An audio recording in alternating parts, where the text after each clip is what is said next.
আসসালামু আলাইকুম। আমি আজকে একটা অন্যরকম একটা রান্না দেখাবো, যা আপনারা আগে খেয়েছেন কিনা জানি না। না খেয়ে থাকলে করে খাবেন। এই যে রুই মাছের ডিম হলুদ আর লবণ দিয়ে সিদ্ধ করে নিয়ে তারপরে ব্লেন্ডার করে নিয়েছি।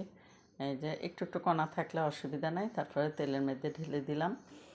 তেলের মধ্যে ছেড়ে দিয়ে অনেকক্ষণ নাড়ার পরে একটু ঢেকে রাখবো। তারপরে আবার ঢাকনা উঠায়ে আমি পেঁয়াজ কাঁচামরিচ বেশি করে দিয়ে দিব। দিয়ে নাড়তে নাড়তে এগুলি একদম শুকনো শুকনো হয়ে যাবে।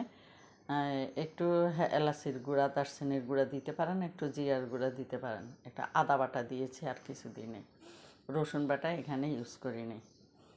তারপরে ভাজতে ভাজতে এগুলি ভাজা হয়ে যায়। এই রান্নাটা, এই ডিম ভাজিটা আপনি গরম ভাতের সাথে কোনো ডালও লাগবে না, অন্য কোনো সবজি লাগবে না, মাখিয়ে মাখিয়ে ভর্তা মতো খেতে পারবেন।